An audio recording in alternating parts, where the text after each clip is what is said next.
চট্টগ্রাম থেকে জামালপুর পর্যন্ত প্রায় 400 কিলোমিটার পথ অতিক্রম করে। এর মধ্যে চট্টগ্রাম, ফেনী, কুমিল্লা, ব্রাহ্মণবাড়িয়া, কিশোরগঞ্জ, ময়মনসিংহ এবং জামালপুর জেলা, এই জেলাগুলো ট্রেনটি পাড়ি দেয়। তার সময় লাগে প্রায় 8 ঘন্টারও বেশি চট্টগ্রাম থেকে জামালপুর যেতে। প্রায় সময় ট্রেনটি তার নির্দিষ্ট টাইমে যাত্রা করতে পারে না, প্রায় সময় বিলম্বে যাত্রা করে, কারণ একটি মাত্র ভেহিকেল এই ট্রেনটি এত দূরত্ব একটি পথ অতিক্রম করে।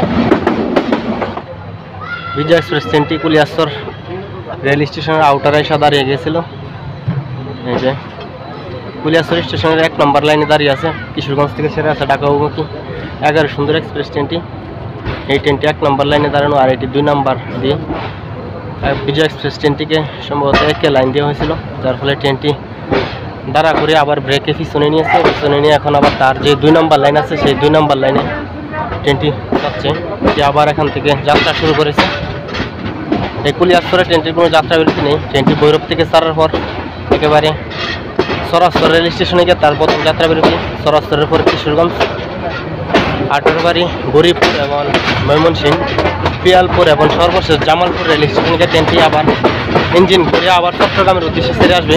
চট্টগ্রাম থেকে ছেড়ে আসা জামালপুর অভিমুখী 785 নং বিজয় এক্সপ্রেস ট্রেনটি কুলিয়াচর রেল স্টেশন ক্রস করে যাচ্ছে। বিজয় এক্সপ্রেস ট্রেনটি বাংলাদেশ রেলের পূর্বাঞ্চল রেল নেটওয়ার্কের মিটার গেজ থেকে চলাচল করে একটি আন্তনগর ট্রেন।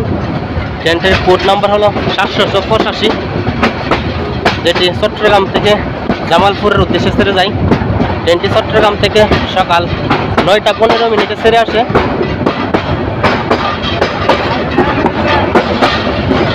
ট্রেনটি চট্টগ্রাম থেকে ছাড়ার পর যে সকল স্টেশনে যাত্রা বিরতি দেয় তা হলো চট্টগ্রাম থেকে ছাড়ার পর ভাটিয়ালি, ফেনী, লাকসাম, কুমিল্লা, আখাউড়া, ভৈরব বাজার জংশন থেকে ছাড়ার পর ট্রেনটি সরাসর কিশোরগঞ্জ, আটারবাড়ি, গরিবপুর গিয়ে ট্রেনটি ইঞ্জিন ঘুরে আবার যাত্রা শুরু করে। এরপর ময়মনসিংহ, পিয়ালপুর এবং সর্বশেষ জামালপুর যায়। জামালপুর থেকে ট্রেনটি ইঞ্জিন ঘুরে আবার রাত্রে চট্টগ্রামের উদ্দেশ্যে ছেড়ে আসে। ট্রেনটি 2013 সালের 16 ডিসেম্বর তারপর সময় যাত্রা শুরু হয়। ট্রেনটি প্রথম ভ্যাকুয়াম কোচে চলাচল শুরু করে, এরপর সাদা চাইনিজ রেখে চলাচল করে এবং বর্তমানে এটি পিটিনটা রেখে চলাচল করছে। ট্রেনটি 2023 সালের আগ পর্যন্ত ময়মনসিংহ পর্যন্ত বর্ধিত ছিল, কিন্তু 2023 সালের পর থেকে ট্রেনটিকে জামালপুর পর্যন্ত নিয়ে যাওয়া হয়েছে এবং এটি চট্টগ্রাম থেকে জামালপুর যাওয়ার একমাত্র ট্রেন। চট্টগ্রাম থেকে জামালপুর যেতে ট্রেনটির 8 ঘন্টারও বেশি সময় লাগে। ট্রেনটি একটি বাঁক নিয়ে সামনের দিকে চলছে, এটা দেখতে পাচ্ছেন।